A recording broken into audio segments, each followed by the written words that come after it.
The morning Maisie Alcott understood that something in Aldenmere had already decided what she was worth. She had been awake since 4 o'clock, and her candle had burned to a thin stub. She heard it first. A slow, deliberate weight settling outside her door at the far end of the servants' corridor. The sound of something large lying down on cold stone. Not the creak of the house, not a footstep, not one of the other maids. The sound was patient, purposeful. She sat up in the narrow bed and waited, and the sound did not move. She was 3 weeks into her post at Aldenmere, and she had not yet done anything correctly. She had laid the fire in the green sitting room before the ashtray had been emptied. She had addressed the first footman as Thomas when his name was William, and Thomas was the second. She had been sent twice to the still-room for items that were not kept in the still-room, and on both occasions she had found the correct items before being told where they were. Which Mrs. Renwick, the housekeeper, noted with her particular kind of silence. Maisie understood that kind of silence. Her father had been a schoolmaster, and she had grown up reading the wrong books for a girl of her station, and the right books for a station that would never open to her. And silence of that specific quality had followed her all her life. She rose and pulled her wool shawl around her shoulders and opened the door. The hound lay the full length of the narrow passage, his gray muzzle resting on his forepaws, his amber eyes fixed on her face. He was enormous. Some ancient cross of deerhound and wolfhound, his wiry coat the color of winter ash. He had a long old scar along his left shoulder that she had not seen before, and around his throat, on a collar of worn leather, was a small brass plate so tarnished it took her a moment to read it. Clara, it said. Nothing else. He did not growl. He did not rise. He looked at her with the settled attention of something that had made up its mind. Across the landing at the far end, a door that she had not known was a door opened without sound, and Edmund Ashford, Duke of Alden, stood in the frame of it in his shirt sleeves with a candle in his hand. He looked at the hound. He looked at her. His face in the candlelight was the face of a man encountering something he had not been prepared to encounter. And he stood very still, the way a person stands when they do not want to startle what they are looking at. Neither of them spoke. The hound breathed. The candle flame bent in the cold air of the corridor, and the brass plate on the collar caught the light once and held it. He has not gone to a door, the Duke said at last, his voice low and level. In 3 years. Maisie did not know what to say to that. She was a housemaid standing in her shawl at 4 in the morning with her employer's dog at her feet, and every rule she had been given about propriety and her place in the household ran quietly through her mind and arrived nowhere useful. I will not presume to know what he wants, she said. Edmund looked at her for a moment longer than was comfortable. His jaw was unshaven, his dark hair uncombed, and he had about him the quality of a man who had not slept, which was different from the quality of a man who had woken. He looked at the hound again. "Neither do I," he said, and he stepped back through the door, and the door closed, and the hound did not move. Maisie stood in the cold passage until the candle stub burned out, and the hound breathed on at her feet in the dark, and she did not sleep again before morning. She had come to Aldenmere in the 2nd week of November, on the outside of a carrier's cart with her tin box and her father's copy of Cowper's poems tucked inside it, which was not a thing she told anyone. Her father, Mr. Alcott of Hexham, had died in October, owing £43 to 3 different creditors, and the house had been sold before she had finished mourning, and the money had gone before she had finished grieving. And she had written 4 letters of application, with her mother's one piece of good paper before the letter from Aldenmere arrived. Mrs. Renwick had taken one look at Maisie, and then another, and then said nothing for a long moment. Maisie was accustomed to that particular recalibration. She was not pretty in the way the word is generally used in the north of England in November, which is to say she was not broad or ruddy or easy. She was slight, with pale brown hair she kept knotted severely under her cap, and she had the kind of face that required looking at twice before it became interesting, which most people did not bother to do. "You will do," Mrs. Renwick had said, which was her version of welcome. The house was large enough to lose yourself in, which Maisie did more than once in the first fortnight. And it was cold in the way that old stone houses in Northumberland are always cold, which is to say essentially and without apology. The Duke was seldom visible. She heard him before she saw him, his footstep on the main stair, his voice in the library, the particular hush that moved through the house when he passed. The other maids spoke about him in the way of people who are slightly afraid of something they also pity, and when she asked about the Hound, they went quiet. "Let the dog alone," said Nell, the senior housemaid, the first time Maisie saw it cross the great hall. "He bites." The Hound had been limping.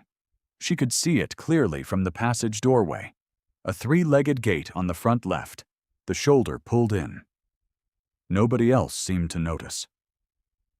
The Hound crossed the hall and disappeared into the shadow below the main stair and was not spoken of again. She found him 3 days later in the old game larder, which was disused and cold, and had a thin line of hay on the floor that looked as though someone had put it there once and forgotten it. He was lying with his chin on his paws in the exact posture she would later learn was his only resting posture, and he looked at her with those amber eyes and made a sound very low in his throat. Maisie sat down on the stone floor of the game larder 2 feet from the Hound and did not move. She was there an hour. She did not speak. She did not reach toward him. She simply sat in the cold with her hands in her lap, and after 40 minutes the low sound stopped, and after 50 minutes his muzzle came down to his paws, and after 60 minutes she rose carefully and walked to the kitchen, and found in the scrap pail a piece of roasted bone with some meat still on it, and brought it back. She set it at the edge of his hay, and left. She came back the next day, and did the same, and the day after that.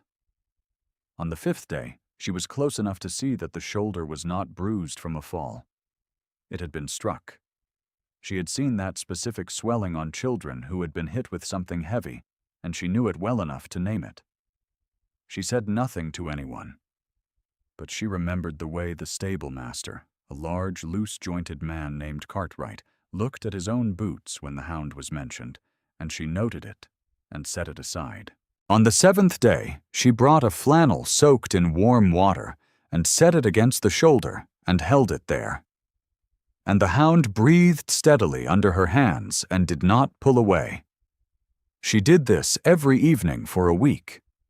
And by the end of the week, the limp had reduced to a slight favoring, and the Hound had begun to follow her at a distance when she crossed the kitchen yard. She did not tell anyone what she was doing. It was not her place to tend the Duke's animals. It was not her place to visit the game larder. It was not her place to do anything that she had done in that first fortnight at Aldenmere, and she understood very clearly that her place was one of the things she had never been entirely able to find. The library at Aldenmere occupied the whole of the east wing's upper floor, and it faced north across the kitchen yard. Edmund knew this. He had sat in the window embrasure since he was a boy and watched the kitchen yard in winter, when the light was low and thin and the yard held its frost until noon, and he had not stopped the habit in the 3 years since there had been nothing particular to watch. He saw her on the 8th morning. She was crossing the yard in the low November light with a pail in one hand, and the Hound walking a careful half-yard behind her left heel. And she was talking. Not loudly. Not in the manner of a woman performing comfort for an audience. She was talking the way people talk to themselves when they believe no one is listening. And the Hound's ears were forward, and his head was tilted by precisely the small angle that meant he was attending. Edmund sat very still in the window embrasure. She set the pail down at the game larder door and opened the door, and the Hound walked in, and she followed, and the door swung half shut behind them.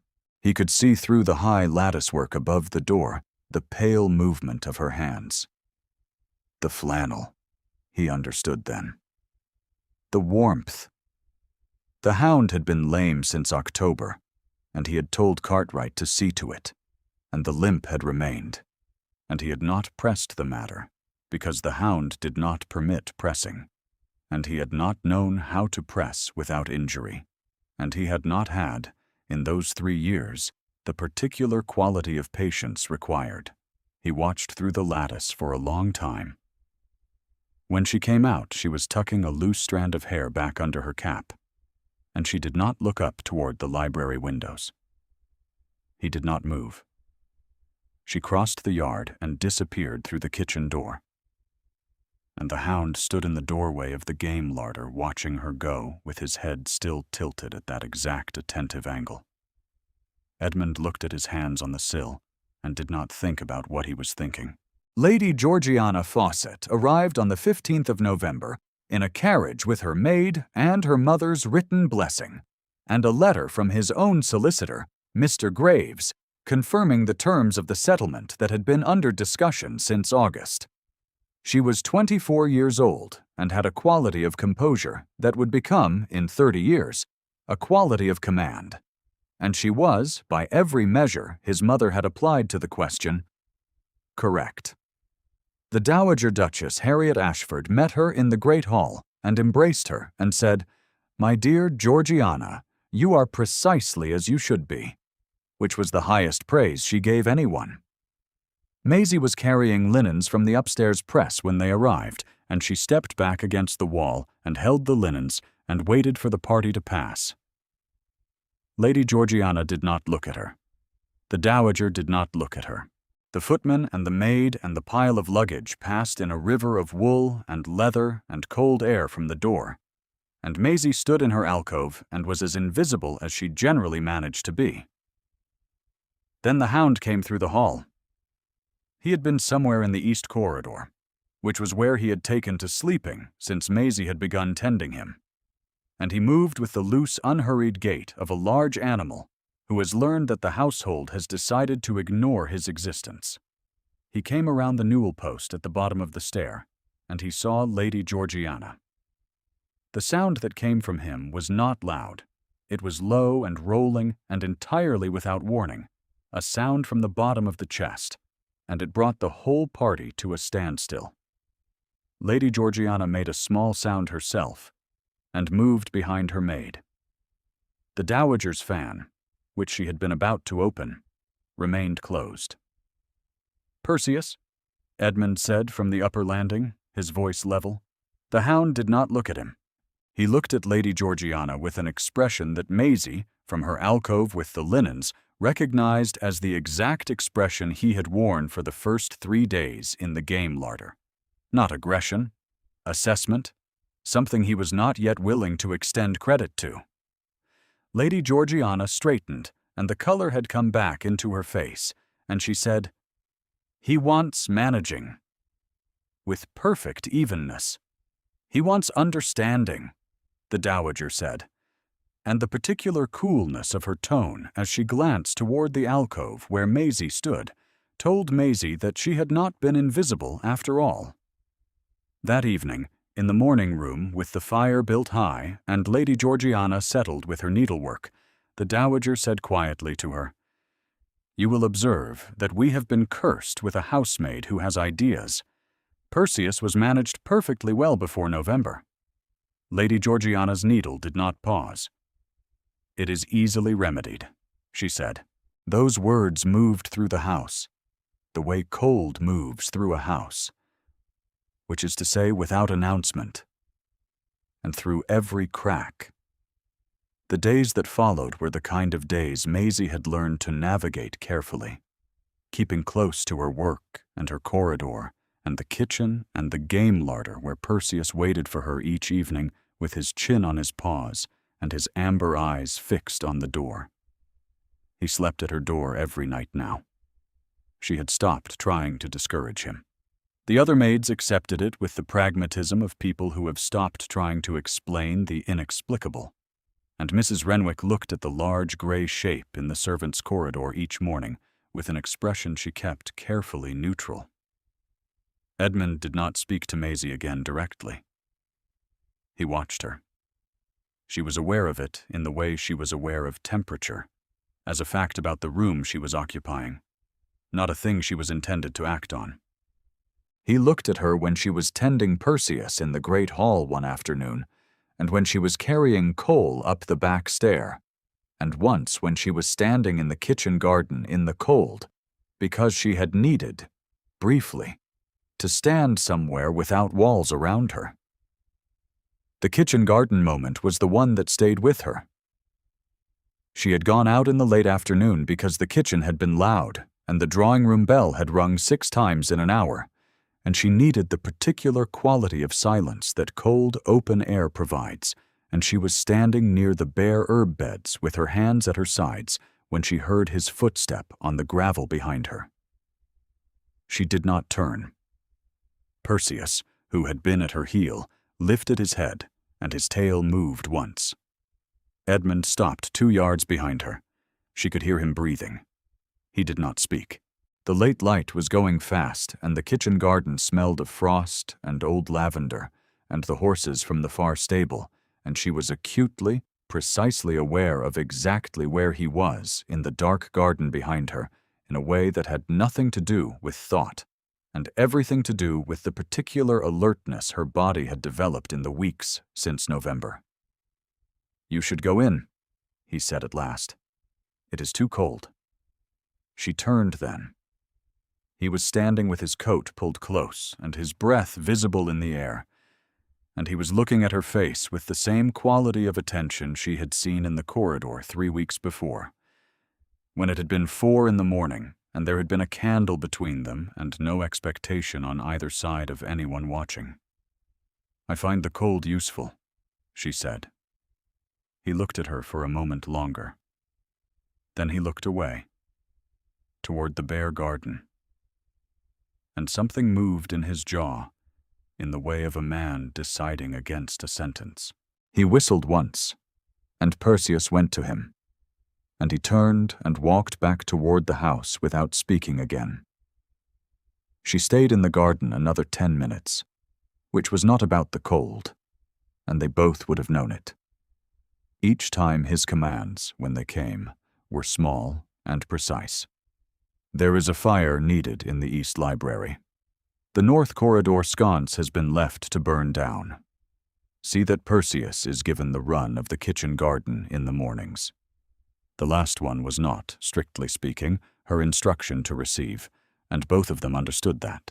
At dinner on the 21st of November, with the table set for the family and the candles lit, and Maisie and William serving from the sideboard, the dowager looked at her son and said, in the voice she used when she was making a point she expected no argument from, "The dog must go to the kennels.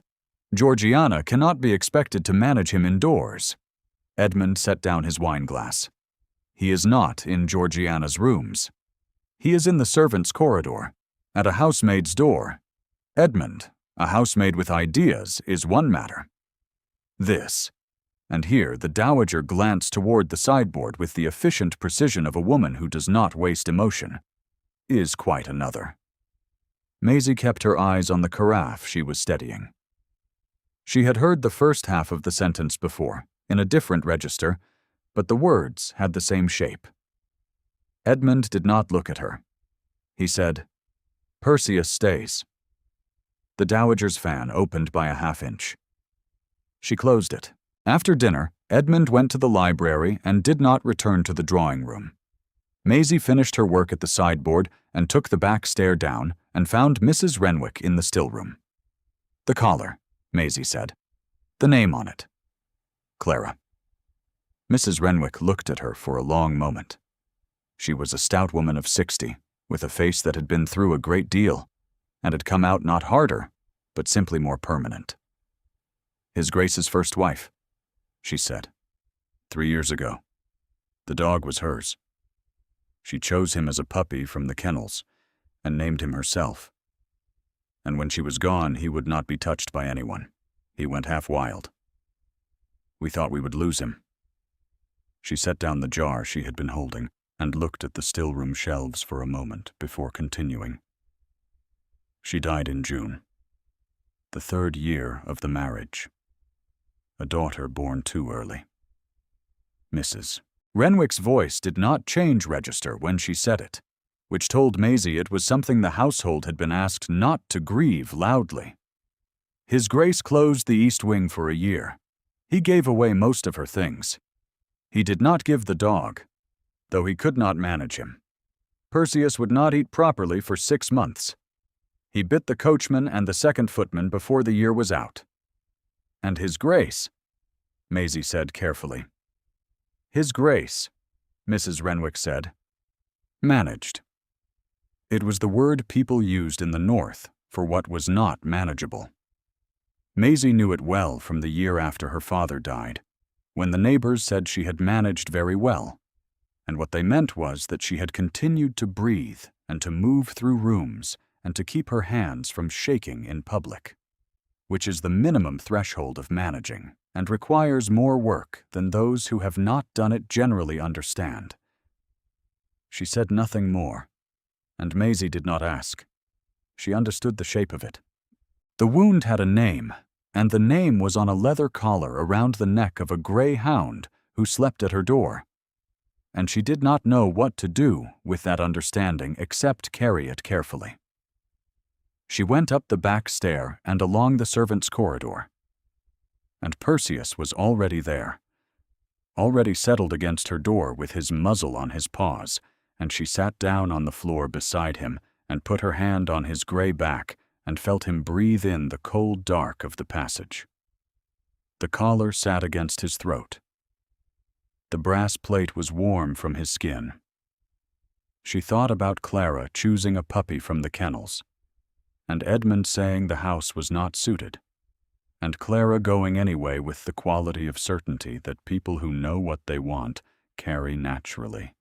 She thought about 3 years of the plate growing warm against an animal's throat, and the animal going to no door. Then she went inside and closed her door, and lay in the dark, and listened to him settle outside it. And she did not sleep easily.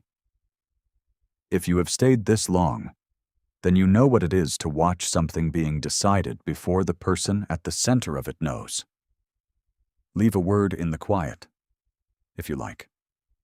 Then stay. The settlement papers arrived with Mr. Graves on the morning of the 27th of November, and they required Edmund's signature before the formal announcement could be made.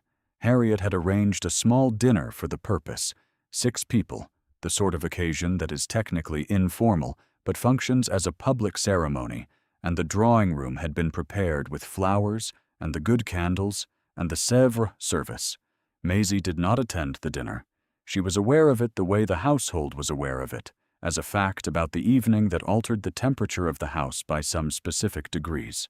She went about her work and tended Perseus in the kitchen garden in the late afternoon, and the hound sat close against her knee in the cold, and she kept her hand on the top of his head and looked at nothing in particular. The following morning, Lady Georgiana came to the dowager's sitting room and closed the door. "I will not be managed by a dog," she said. Her voice was entirely composed, and Harriet recognized in it the quality of a woman drawing a clear line. "It is one animal," Harriet said. "It is not the animal," Georgiana said. "You know it is not the animal."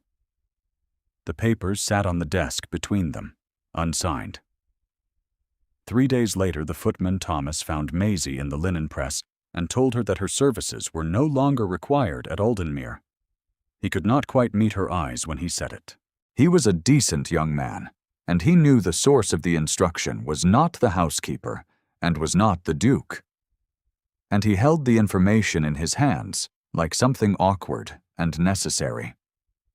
"Lady Georgiana," he said, "has said to the dowager That a housemaid with ideas is what has come of allowing a housemaid to handle what is a matter between principals. He paused. Those were her words, miss. I am told to tell you a month's wages have been left with Mrs. Renwick. Maisie stood in the linen press, with her hands against the shelves, and felt the particular quality of cold that is not the air, but is the understanding that the place you have been trying to make sufficient has refused you in the end. She had expected it.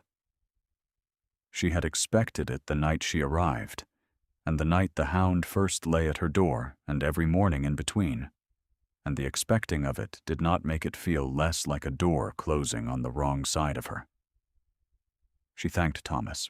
She went to her room, and she took her shawl from the peg and her tin box from under the bed and her father's cowper from inside it, and she sat on the edge of the bed for a moment with the book in her hands.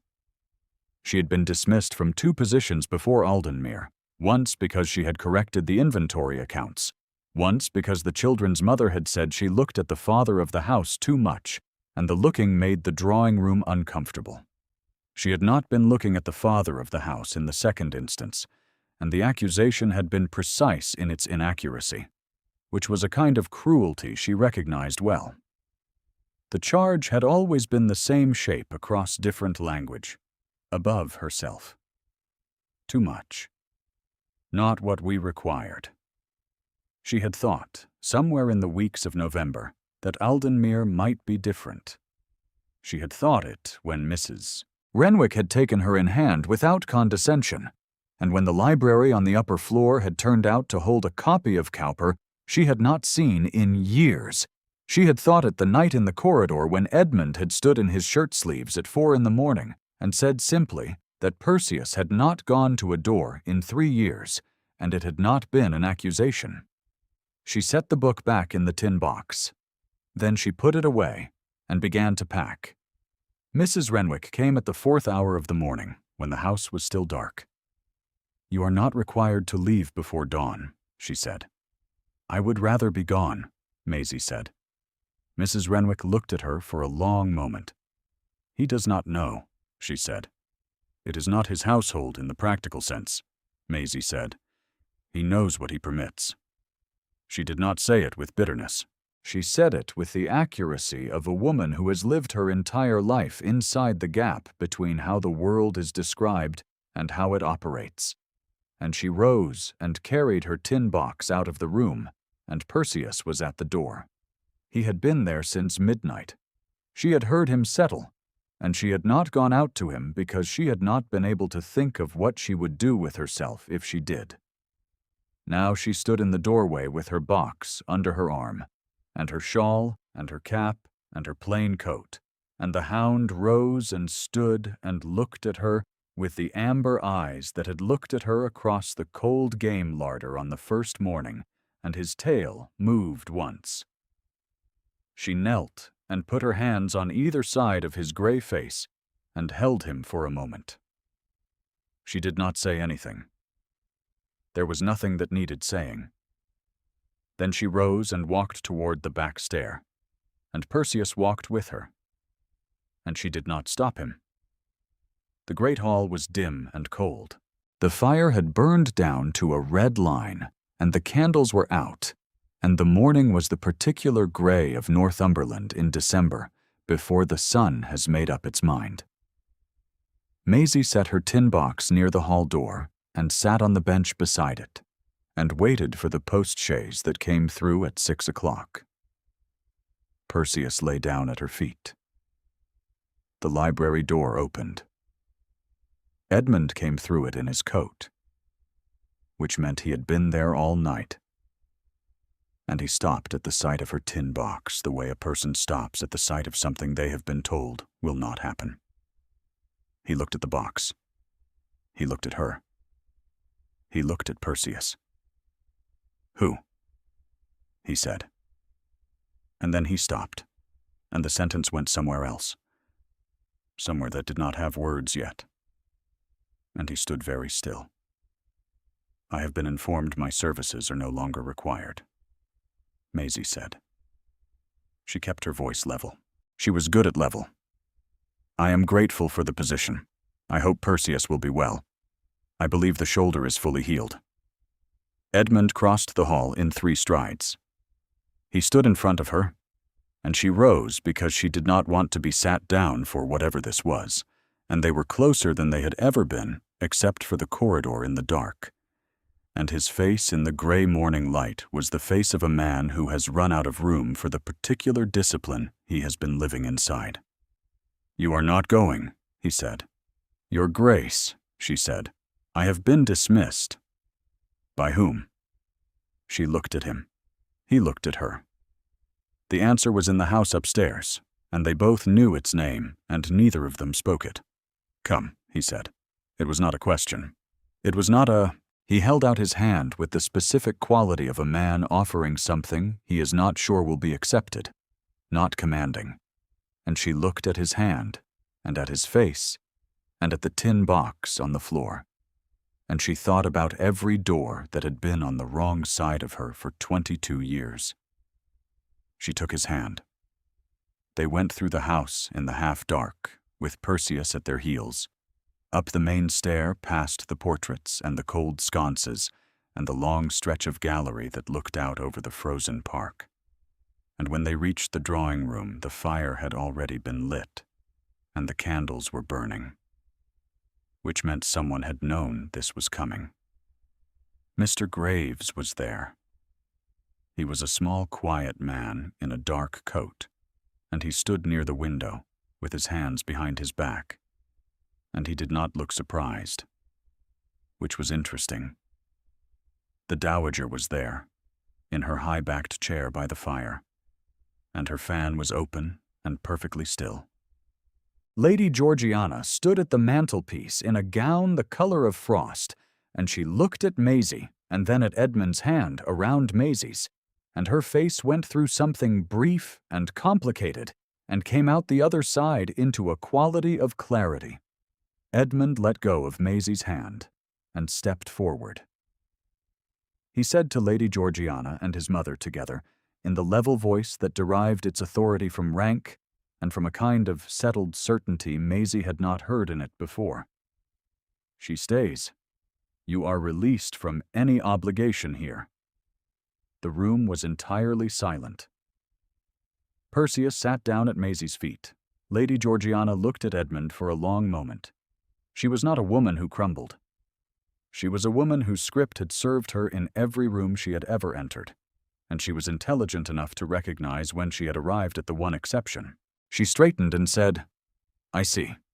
And it was not defeat, and it was not grace, and it was something that lived between those two things with a certain dignity.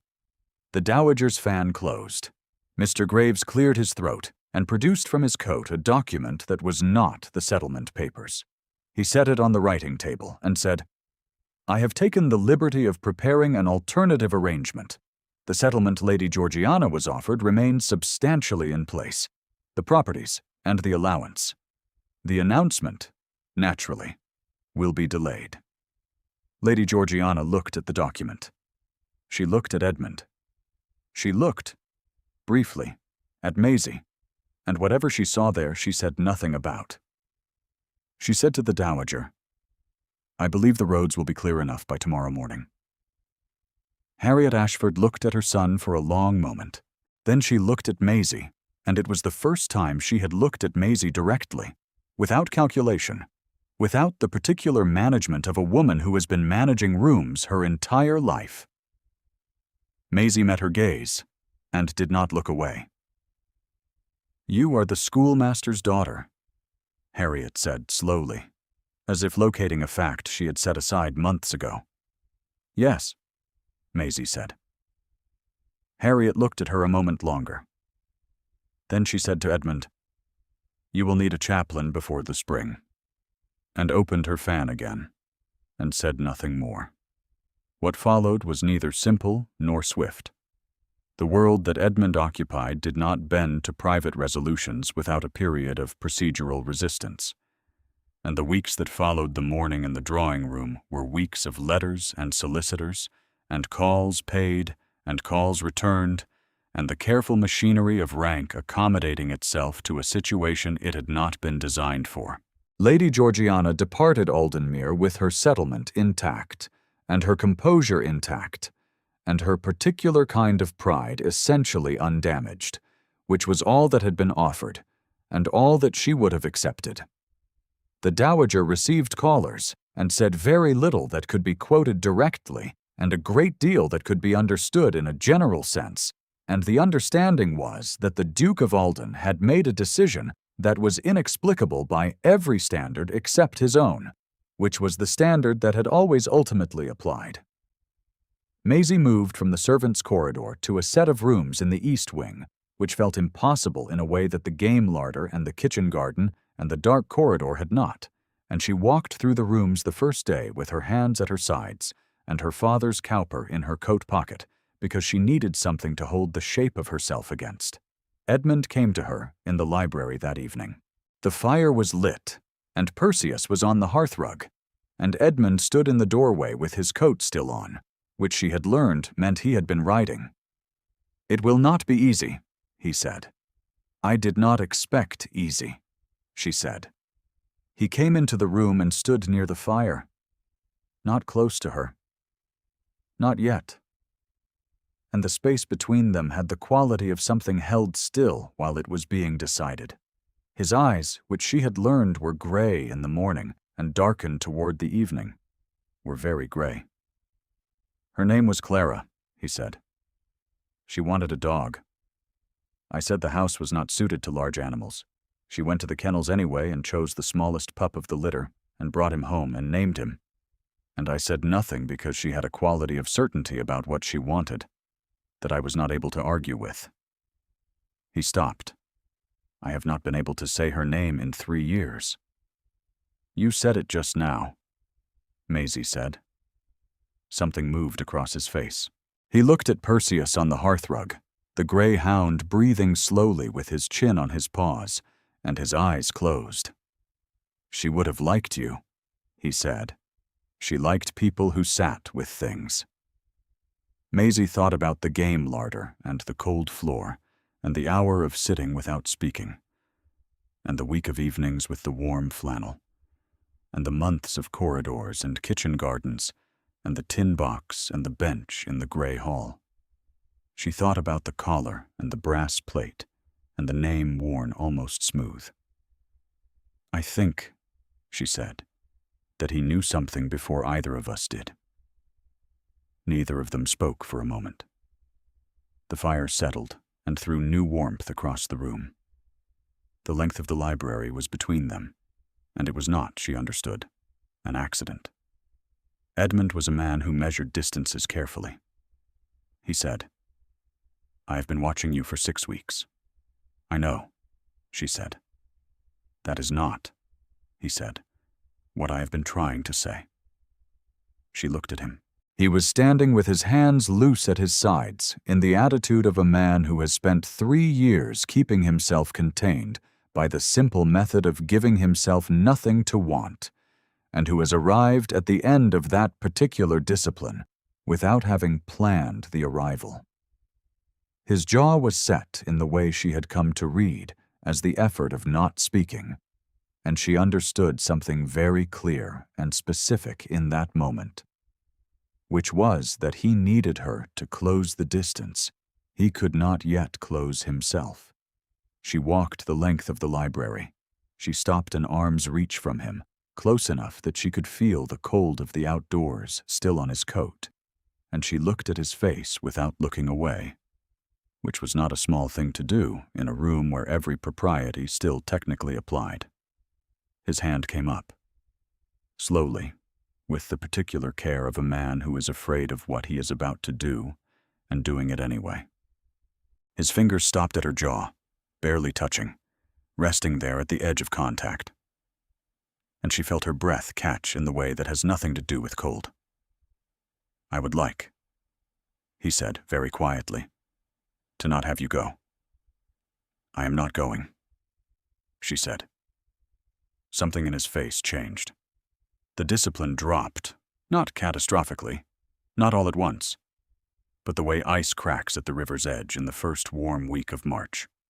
A small, precise sound, and then the shift beneath it. He drew his hand back half an inch, and then forward again, and set it against her cheek with the careful, specific tenderness of a man who has been afraid of his own hands for 3 years. "Maisie," he said. Her given name in his voice was a different thing from her given name in anyone else's, lower and more deliberate and complete. She leaned into his hand, just slightly, just enough. The fire crackled, and Perseus breathed on the hearthrug, and outside the north windows of Aldenmere, the first snow of December began to come down in the manner of Northumberland snow, which is patient and thorough, and does not hurry. By spring, the daffodils were up in the kitchen garden that was no longer a kitchen garden she was assigned to, and the dowager had made 3 separate calls that were received politely in the county, and the chaplain had come and gone, and Aldenmere had the particular quality of a house that has found the shape it was always meant to have. There is a morning room at Aldenmere that faces east, and in the spring it fills early with the light. And on a morning in April of that year, Maisie sat at the table there with her book open, and Edmund sat across from her with his correspondence, and neither of them needed to say anything. Perseus lay on the hearthrug with his chin on his paws. He was gray and slow now, more gray than he had been in November, and he slept more deeply than he had. And Maisie reached down and set her hand on his back, and felt him breathe. On his collar, the brass plate had been cleaned, sometime in the winter, so that the name Clara was clear again. Maisie did not know when Edmund had done it, and she had not asked. It sat in the morning light, and it was not a grief, and it was not a wound. Or it was both of those things, and also something beyond them, the way a scar is beyond the injury that made it. Edmund looked up from his correspondence and across the table at her, and she looked back, and Perseus breathed on in the morning light, and the brass plate on the collar caught the warmth of it and held it. "Thank you for staying until the end. If any moment in this story moved you, leave it in the quiet below."